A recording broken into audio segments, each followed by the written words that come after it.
It's finally happening. It's finally come to fruition. It's finally being realized. ATK are now moving abroad and leaving the South African Counter-Strike scene. Now, if you've been following the scene for the past year, you would know that this has been an ongoing theme for actually quite a while. It's been spoken about for some time as well, that ATK, their plan, their intention is to move abroad to compete in North America. But obviously, because of the pandemic, it's made life very tough for them, and it's been very challenging for them to actually try and find a gap or an opportunity to actually get to where they want to be. So it's kind of been like a bit of a running joke, at least from my perspective, that, you know, ATK are going to be moving overseas, but no one really knows when. So now it's actually happening. If you haven't been, following the scene too closely, the news has come out that ATK will be going to Serbia in actually a couple of weeks, maybe like 2 weeks or something like that, but it's coming up soon. ATK will be going to Serbia, where they will have a boot camp for 3 weeks, 3 months rather. So they're going to be staying in Serbia for 3 months, where they'll get to practice and scrim against European opposition, which is obviously a massive opportunity for this ATK team, who have been sort of reduced to the South African scene for the past year. And I say reduced because they've just been dominating the scene. They've been head and shoulders above everybody else, and they haven't really been tested that much. They haven't really been able to continue to grow and develop, because it seems like they've peaked, right? Like they've hit their plateau here. They can't really grow anymore in the South African scene. So it's fantastic for them that they will be going across to Europe, where they can scrim and play against these international teams. I mean, heck, maybe they even get to play in some of the lower tier European tournaments in their time there. So there's going to be a huge amount of growth, experience, opportunity that this ATK team will be getting exposed to with this move abroad. So it's phenomenal for them, finally happening, as I say, which is great as well. And yeah, I mean, we have another one of these amazing fairy tale stories of a South African Counter-Strike team that's going to be competing abroad full-time internationally, going up against the rest and the best of the world. So great stuff for ATK. So happy for the lads that it's finally coming through as well. I can't imagine from an organizational perspective what a nightmare this has been to try and bring together. I mean, obviously the landscape of the world is just, it's so crazy right now, the way that everything's going down. And of course, all the countries individually are dealing with the pandemic differently, have employed different rules and all the rest. So, to try and find a pathway to get to where you want to be has just become so tough in the current state of the world. So props and kudos to ATK for finding a way to get it done. But this video is not so much talking about ATK, which I actually probably will do a video on soon, about actually talking about ATK success and actually trying to put it into context, right? About how incredible this team has been over the past 12 months. This video is actually more going to be about talking about life in the South African Counter-Strike scene after ATK. Now, this has been an ATK era through and through, right? Like, we've had a couple eras in South African CS. Of course, the first one that I was exposed to was Bravado in like 2014, and then Bravado carried it for a while. We saw Energy coming up with the very strong team. I think 2017 was their strongest roster. They had a bit of a run of their own, and then we had a bit of a Goliath showing as well, but not so much a Goliath era. I'd say they had a period, and now we have had the ATK era over the past 12 months. Head and shoulders, as I said, above everybody else. No, that's not a shampoo advert.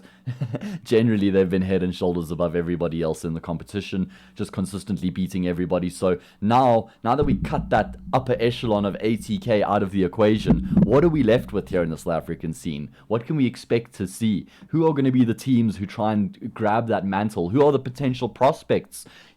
What are these teams that are still going to be competing in South Africa going to be looking like in terms of where they place in tournaments? So this video, I'm just going to be talking about the different teams, how I expect the scene to play out, and who I think is going to be at the top, and then a few of the other younger, and I say younger, I mean in terms of their time they've been together, and a few of the teams like, the Zions, Zekasis, OGs of the country as well.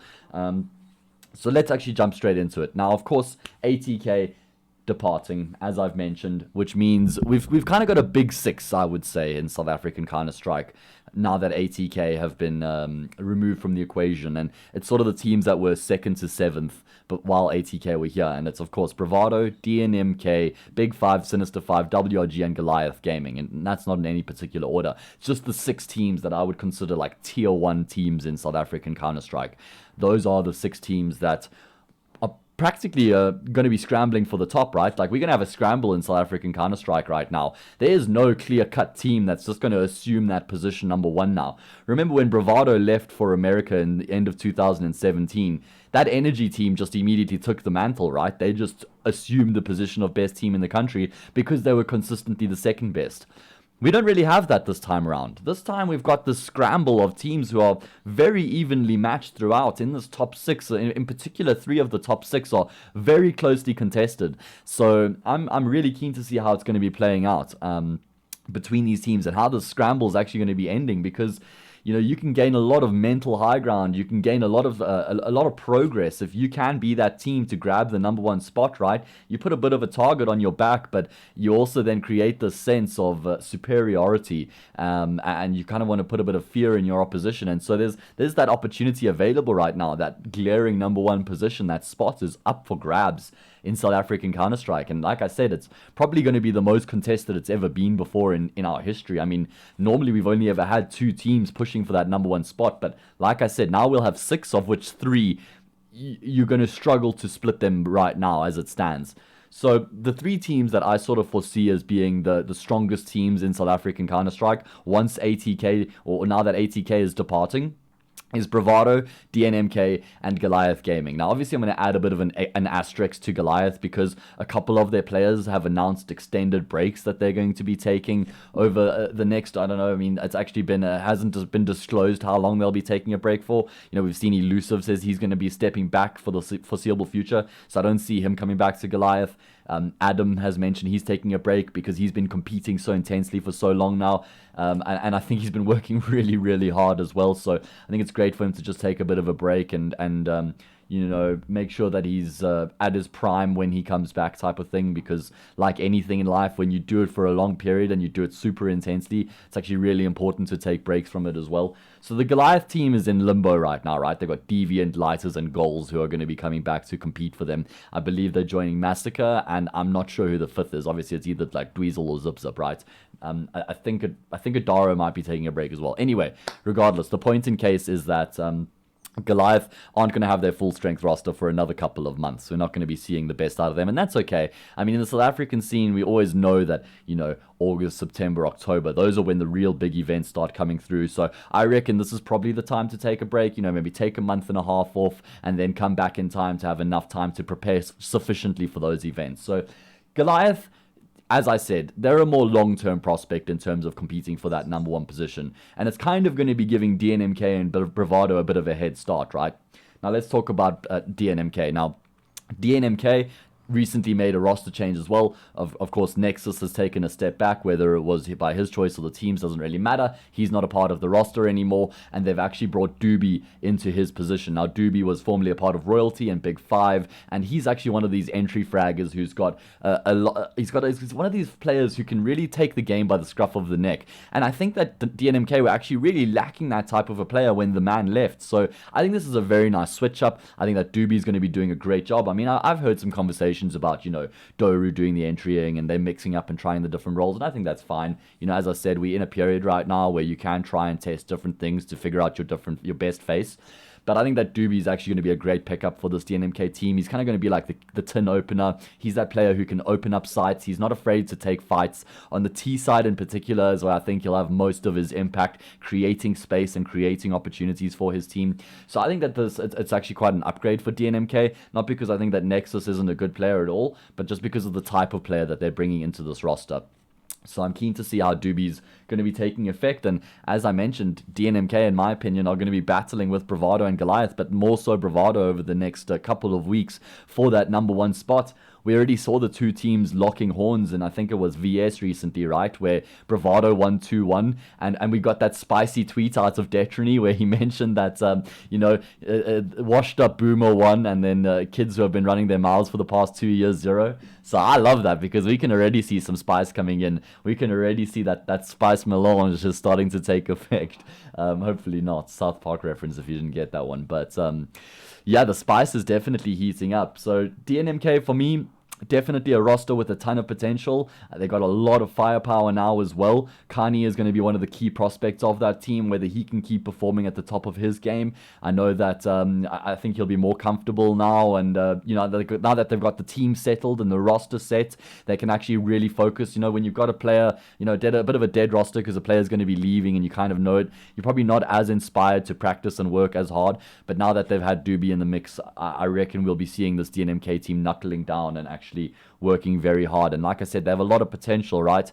Of course, Heartbreak has taken over the role of the IGL recently. He's sort of been owning that, and I think he's a good leader. Like, when you look at him as an individual, I think that Heartbreak's a good leader. I'm not too sure about like his Counter-Strike tactics. I mean, I'm not saying that they fall short at all. I just haven't seen enough out of him over an extended period to make a good call. But I do think that he's a good leader in general, which is really healthy and a really important aspect to have in a team, is a human who's a good leader, and is capable of leading from the front and dealing with disputes and understanding people and how to resolve issues and overcome challenges, right? And I think that Heartbreak possesses those skills.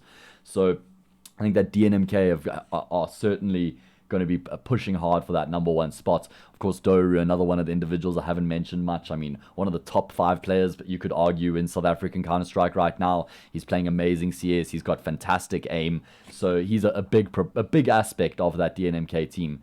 And he's going to have to keep performing at his level, and even actually performing even better if they're going to be going toe-to-toe with Bravado, right? Because this Bravado team is also so stacked with individual skills. So let's use that point to segue into the Bravado conversation. Now, Bravado, man, so exciting to have the kings of South African Counter-Strike returning, and of course the king himself at the helm, Detrony, returning to our shores and competing for his home organization. Picked up young guns to have them, to try and mold them and create this vision that he has got, right? To realize the vision that he's got with these young, malleable individuals who are still in the early stages of their career and have all of their potential ahead of them. Now they've got Detrony at the helm, and he's going to be the one who helps shape them and grow them into their potential and help them realize their potential. So for me, this Bravado team is incredibly exciting. I think that, in my opinion, they're probably the team that's going to be taking the number one mantle in the country. If I had to put my neck out there, Bravado would definitely be my guess. It's going to be a very close rivalry, but it will be a close rivalry. But let's talk a little bit more about this Bravado team now. One of the silver arrows that they've got in their quiver, or one of the really important facets to their team that actually no other team that comes to mind right now has in the South African scene, is a really good coach. Now, not being biased just because Nick's one of my mates, but the lad understands the game like only a few people do in South African Counter-Strike. He reads his game very well. He's a very good person at portraying his points and his information as well to his team, which is a really valuable aspect of a coach. And on top of that, he's one of the hardest workers that I've come across. The man wants nothing more than to be successful and to do the hard work to reach that point, right? He's not one of those people who just wants success and kind of is floating around until he achieves it. He works really hard, watches a lot of demos, converts the information through, and conveys that through to Detrony. And it's a great system to have, and it's an invaluable aspect to have in a team where you've got this extra player. You've got this coach who's doing a lot of the theory crafting, a lot of the hard yards behind the scenes, helping the teams prepare for their opposition as well. He's not like the IGL of the team who's trying to do everything else on top of the preparation, right? Who's going and watching the demos, and he's trying to take away aspects of the game from other teams to add to their repertoire, trying to study the opposition and see how they can prepare for them better to be in a better position once that match does come through. So for me, Nick is going to be one of the biggest aspects of this Bravado Gaming roster. I think he was hands down the best pickup that they could have made in local, out of the local talent pool that was available. We even saw Detrony asking for potential international prospects for a coach. If I remember, like a few months ago, he put a tweet out, and now they've ended up with Nick. And for me, he's yo, man, guys, you better watch out. When Nick is watching your demos, best believe he's picking up on all your habits, all your tendencies. He's learning everything. And when his team plays against you, they're going to be punishing you. So just a heads up to watch out for that. It's going to be good because it's going to push other teams to reinvent themselves and make sure that they don't become complacent and too consistent with the strats that they use. Otherwise, you're just going to get countered, right? So, spoken about Detrony and Nick, which I think are probably going to be the two biggest pieces in this Bravado puzzle. Of course, the man is another one of the really important aspects. He's the second most experienced player in this roster. He plays a really important role as well, and just in general, the type of skill that he brings to the server. I've always mentioned that I think him playing under Detrony will be great for him as well, in his own temperament. So yeah, I think that he's going to be a big aspect. Of course, as I mentioned, the DNMK Bravado rivalry, something we'll definitely be looking out for. That's the man's former team, right? So that's going to be a big one for him from an individual perspective as well. EXE, part of royalty, playing against DNMK, former teammate with Doobie, a little small storyline there as well. But so the man is also going to be one of these big aspects for Bravado. And then you got EXE, Flexi, and Wipeout, right? Which are like three of the younger guys. I say Flexi's one of the younger. I mean, he's also super experienced, right? That's the thing about these guys in South Africa. The likes of Massacre, Daro, Flexi. These guys, even like Fady to an extent, they're still so young, but they have so much experience, right?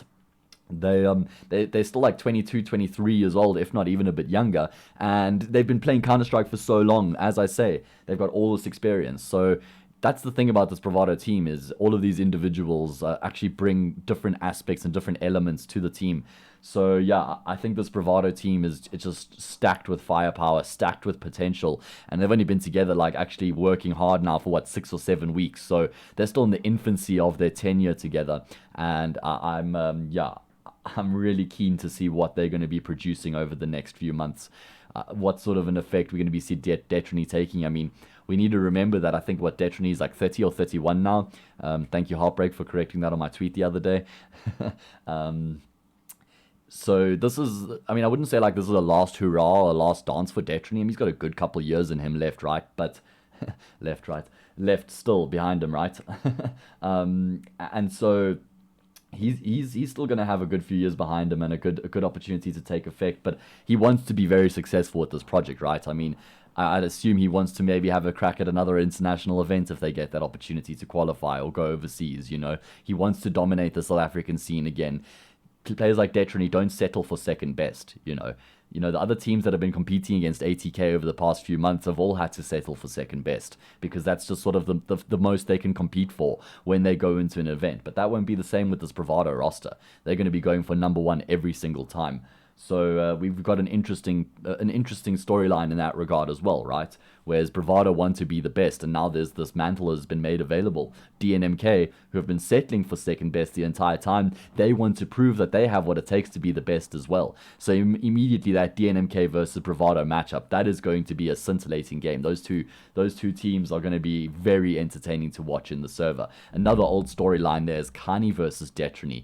Two players who have never, as far as I know, played on the same team together. I mean, maybe if you go far back to like the Source or 1.6 days, Detrony even used to play Quake at one point, but I don't think that these two guys have ever played on a team together, but they have played against each other a shit ton over the years.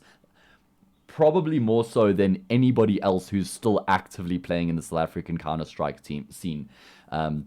They probably have the most head-to-head matches. And so that's always a good one to watch. Two legends of the South African scene just going up against one another. So I'm, definitely keen to see that as well, because it just brings some of that older spice, a bit of that, how can I put this? Like we've got quite a new generation of South African teams at the moment who have sort of come up since 2018, 19, and 20, whereas these are the players who have been going at it since 2012 against one another, if not before that, So it's a bit of history between these two individuals. So I've spoken about the big three now: DNMK, Bravado, Goliath. I think in my opinion, Bravado will probably be the best team in the country within a few months' time if I had to choose out of those three. But I do think that DNMK are going to beat them in series, take maps away from them. I don't think it's going to be nearly as clear cut as we saw the ATK dominance over the past year. So yeah, that would be my guess. Keen to see Goliath come back. We don't really know what roster they're even going to be sporting, where they'll be making changes or not. So it's tough to actually get an accurate prediction, because they were actually starting to look really good towards the end of their time together with Elusive. I mean, they pushed ATK. They won a map off of them in the EGL 1 Season 2 finals as well, and they looked very good on the 3 maps that they lost. So it's kind of a little bit like, oh man, we've just seen what this Goliath Gaming team has the potential to do, and they've called things off. Elusive is taking the step back. So it's a bit unfortunate in that regard, but we do know that Adaro, Massacre, ADM, Dweezil, those 4 players, that quartet, are power, they are fire. And once they all come back and find a suitable fifth, it's going to be a great team. Get a coach, boys, because I think that the coach for Bravado is going to be making a big difference to the game. I think DNMK have spoken about getting a coach for a while, hasn't come to fruition yet. So yeah, I'd like to see those teams picking up coaches as well. You got someone like Lighters who's available, maybe could be a good shot. I know he did some work with the Goliath team in 2019 and early 20, but didn't stick with them for too long, or at least throughout this year. So I'm not sure what's happening there. So those are the big 3 teams that I expect to be competing for the number 1 position. Now, the second set of teams that I'll be talking about is Big 5, Sinister5, and of course WRG. Now, 3 teams in their own right that when they're at the top of their game can absolutely go toe-to-toe with the initial 3 teams that I mentioned. It's not like there's a massive disparity between these 2 sets of 3 teams. When they're, as I said, when they're at the top, they can definitely compete and win series against and take maps off of. So these 6 teams will all be providing some very entertaining Counter-Strike over the next couple of months. Let's try and talk about them each individually for a second. Now, of course, Big 5 in a bit of a transitional stage at the moment. Of course, Doobie, as I mentioned, isn't a part of the active roster anymore. He's somebody who's, as I mentioned, shifted across to DNMK. And I feel like I should know, but I can't remember exactly who they replaced him with. So let me just quickly scroll through their Twitter here and pick it up. This is sort of the preparation you should. Oh, it's Malkis, of course. There we go. Yeah. And Malkis, I remember, someone that Nick used to speak highly of. He was a part of this Big 5 team as the coach, and royalty before that. So clearly a player that they feel quite strongly about. Malkis, he's been around for a while. He's got experience. And he has firepower, which is actually key for this team, in my opinion. They lost Doobie and they lost EXE a couple of weeks or maybe a few months before that.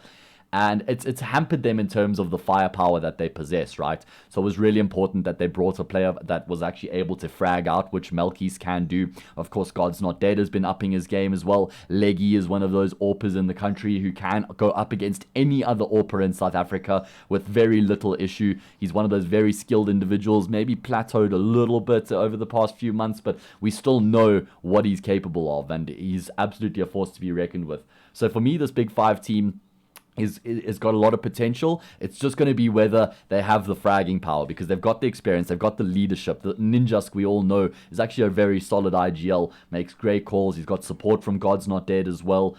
So for me, this Big 5 team have got what it takes. They've got the structures, they've got probably the players and the roles to make it work, but will they be able to frag it out? Will they actually have the firepower in the server to go up against Bravado, DNMK and Goliath? That for me is going to be the biggest question. That for me is going to be the real telltale sign of what we'll be seeing in the future out of this Big 5 roster, and whether they will be able to potentially push for that best in the country spot. So we'll have to see. That's how I kind of feel about the Big 5 team at the moment. Definitely got potential, but they have to prove it, right? They have to prove that that potential can be realized, that they are able to frag out and keep up with the top teams in the country. Who am I forgetting? Malkis, God's Not Dead, Leggy. Man, this is frustrating. This is frustrating. But we're just going to carry on with it, because otherwise I'm just going to get caught in the spot. This is a real thing where you try and remember names and lists, and all the names fine, but then just in the moment it doesn't come to you. So we're going to carry on now. Sinister5, the next team I'm going to be talking a little bit about. Now, of course, Sinister5 is a team that's been together for a couple of weeks now, right? Like, this is not a new roster anymore. It was new a few weeks ago, maybe a month ago, but now we can actually start to give a little bit more authenticity to the results that we're seeing out of the Sinister5 team. Of course, they brought Frozen into the team for Jump-A-Lot a couple of weeks ago, and for me, that was the change that they needed to make. Not necessarily removing Jump-A-Lot from the team, but bringing Frozen into the mix, because they needed some sort of a star player. Before that, they were a team of 5 solid players. They were a team of 5, strong individuals, but kind of without a star player. It's per se. So now that they've brought Frozen into the mix, they're ice cold, right? They have got that power on the server to actually go toe to toe. Frozen maybe has been a bit hot and cold lately, hasn't been performing at the top of his level, but he's still so young in his career. He's still so early in his stages here that he's going to be learning from his experience and only getting better from here. So for me, Frozen was a great pickup, and I think that they need to let him off his chain. I mean, there's a couple games I've casted where he's sort of been, holding B-App's Mirage with the AWP. Now, not to say that that's the position his team is putting him in. Could even be his own doing. He's saying, he's got the spawn and he wants to go hold the angle. But for me, he's the player in that team that I think they need to let loose. They must set him off his chain, give him some extra leeway, allow him to make mistakes. That's the key, really, is, you give him that license, and if he does fuck up and he does make a mistake that costs you the round or costs you the map, you just go back and watch the demo with him and you try and help teach him what he could have done differently, for a different outcome. You do want to give those types of players room to make mistakes, though, because that's when they perform at their best, when they can just make those 50-50 plays, because they have the skill to match those plays, right? They have the ability to try and pull something like that off. So for me, the key to the Sinister5 team is Frozen, and he's the player to watch. Like I said, they've got the structure. They've got Chappie and Ruben there calling the strats, sort of setting up the protocols and the structures and implementing how the game will be approached from that theory point of view. And then you've got the likes of Shia, Lately, and Frozen, who in my opinion are the three strongest players on that team. Shia, one of the individuals in South African Counter-Strike who I think is a little bit underrated as well, definitely has got some strong firepower, and when he's on his game, he's tops in the country. I mean, yeah, he can frag against anybody, right? He's one of those players who's, he's not like the cleanest aim you'll ever see, but his mechanics are strong, and he frags, and he's clever as well, the way that he goes about taking his fights. Lately, another one of those players who's actually, he brings a lot to a team, more so than what you see in the server. He's one of the players who's actually he's a clever human. He's a good thinker. He's got his head screwed on straight. He knows how to deal with certain situations. He doesn't take life too seriously.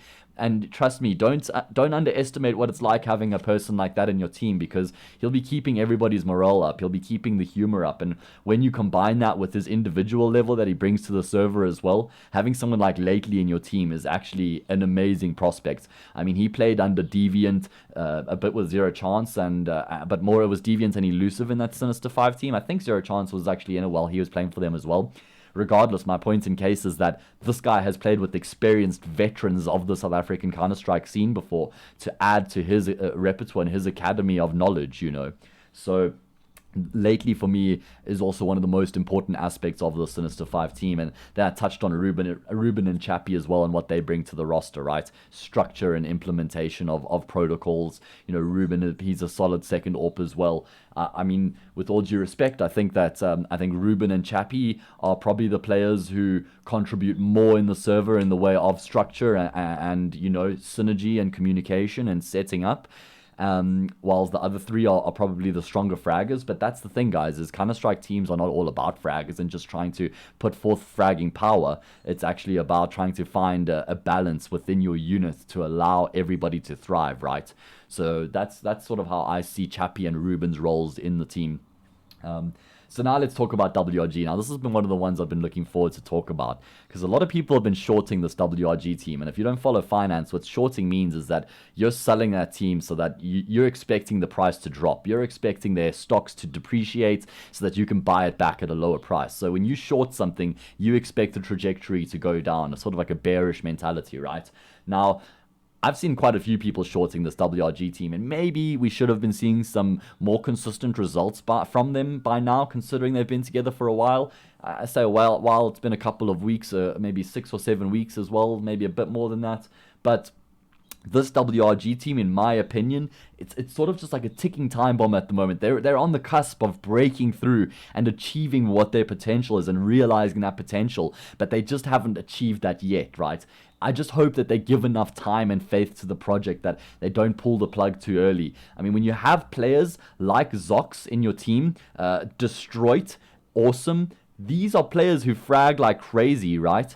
They are very, very talented individuals who are capable of, again, going toe-to-toe with the best in the country. This WRG team is stacked with firepower. Stacked with firepower. And of course, then they have P&D, who's calling the shots.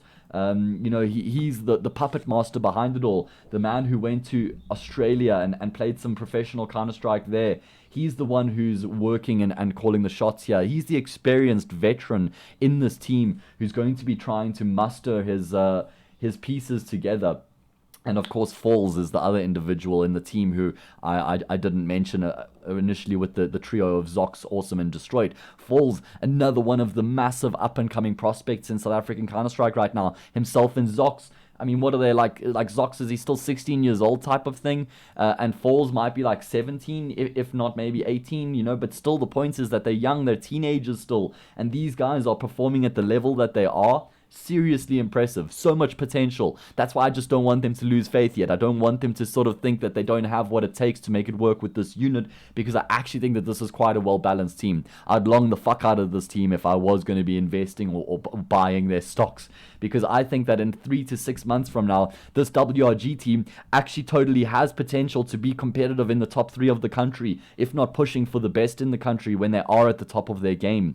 So yeah, I mean, maybe a coach could again go a long way for a team like WRG. I think that Panda or P&D is taking quite a lot of responsibility on his shoulders as the IGL, as one of the most and probably the only experienced player in this team. I mean, you have Destroyed, who's experienced as well, but not like Panda experience. This guy's been around for a while. He was a part of the old school Counter-Strike scene as well. Played with some veterans, played with some legends. As I said, competed in Australia. So he's, as the one player, is taking on a lot of responsibility for this team outside of the fragging department, right? And then it's sort of an Awesome, Falls, Destroyed, and Zox to pick up the fragging. But I think a coach would actually help this WRG team so much to realize their potential, just to take a little bit of that responsibility off of Panda's shoulders, because it feels like sometimes when things aren't going well for the WRG team, they don't really have anything to fall back on just yet. Maybe that's a symptom of them not having been along for together enough, but it just feels like with that coach, it would give them that extra depth, it would give them that extra layer and level that they can pull on when things aren't going well for them in the map, in the series, in the server, So yeah, I'm very excited about this WRG team. Like I said, if they're still together with this 5 in 3 months, I think they'll be a top 3 team in the country. Straight off the bat, I'll just go ahead and say it. Yeah, very exciting prospect, this WRG team. Keen to see how they're going to be coming to fruition. Keen to see Zox continue to progress as well as Falls. And then Awesome is one of those players who's actually a little bit older, I think, if I'm not mistaken. Could be in his early 20s. And he is a very talented Counter-Strike player as well. Never really been in a Tier 1 South African team for a long period. And this, in my opinion, is his opportunity to actually really showcase what he's capable of. So, that's how I perceive the big 6 after ATK depart. Bravado, if I'm going to try have a crack at the order here, which is not a good idea, probably go Bravado, DNMK, Goliath, assuming, referring to the Goliath once they return with their proper team. And then we've got, I don't even know how to order the other 3. Based off of current form, guess you have to go Sinister5 and then Big5 WRG. But tough to critique the Big5 team because they've recently made the change, so we haven't seen Malkis in action. So yeah, it'd be tough to sort of decide who's 5th and 6th. But that's just current rankings, which actually mean fuck all in the grand scheme of things. I'm keen to actually see this team in a couple of months from now, or how this ranking system is going to be looking. 3 other teams I want to give a shout out to just at the end of the video here would be Zion, Ekasi, and Omnius Gaming. Now, these 3 teams are teams that are sort of the tier 2 teams in South African Counter-Strike who are on the verge. When they're at the top of their game, they can take maps off of these big teams. I mean, sometimes they can even take series off of them as well. We've seen a lot of young individuals in these teams as well who have got a lot of potential. And normally these are like, with all due respect, these are like feeder teams where players can create names for themselves, and then we have these big 6 teams which will sort of pick up the talent as they progress. Someone like Goliath are going to be looking for a player to add over the next few months. Once they do start competing again, they're probably going to be looking to Zion, Ekasi, and OG to find one of those players. So they've a lot of potential in those three teams, you know, especially someone like Vaynant is a player I've been keeping my eye on for a while in that Zion roster. They picked up Nexus as well, which I think is an incredible pickup for Zion. I think Zion are so fortunate to have landed Nexus's services. I think he's going to be bringing a ton of experience to that team and just helping them teach a lot of the fundamentals of Counter-Strike, right? A lot of the protocols, a lot of the responses that you should be employing in different situations. So I think Nexus was an amazing pickup. The Akasi team, we've seen the potential for a while now. As I said, when these teams are at their top, they can take maps off of these top three, or rather these top 6 teams. And then OG as well, another one of the teams that's been there or thereabouts. They added Clouds there recently as well. We know how hard he's been working and the potential he possesses. So yeah, Zion, Akasi, and OG, definitely 3 teams who can try and, excuse me, when they compete at an event, try and have like that top 4 placing, right? You know, by beating 1 or 2 of these top 6 teams and taking some names and making some progress and showing the scene what they're capable of, you know. Like I said, the Zion team in particular, and Akasi, I guess Zion and Akasi in particular have actually been around for a bit of time now and actually starting to build a bit of a structure behind them. And we know that the Orgs have been giving them a bunch of supports as well. These teams are going to be looking to break into the top 6 as well, and they have the potential to do it. So, yeah, this is going to be an interesting period in South African Counter-Strike, a transitional period, if you will. ATK departing, and the scramble for the top is what we're going to be seeing playing out. And it's going to be a very interesting period to witness. So I'll probably be making another video in a couple months and talk about the ranking, and we can refer back to this and actually see how things have changed over time and where we've actually ended up. But we'll have to see how things go. Next couple of months are definitely going to be interesting. Let me know what you guys actually think. You know, who do you think is going to be the best team in the country once ATK leaves? What about in 3 months from now? What about when Goliath come back with their full roster? Do you think that WG, Sinister5, or Big5 could actually be breaking into the top 3 as well? You know, have I maybe overlooked them slightly? Do you think it's like a great chance that one of them will be in the top 3? Let me know your guys' thoughts. Keen to see what people are thinking about this one. I certainly am.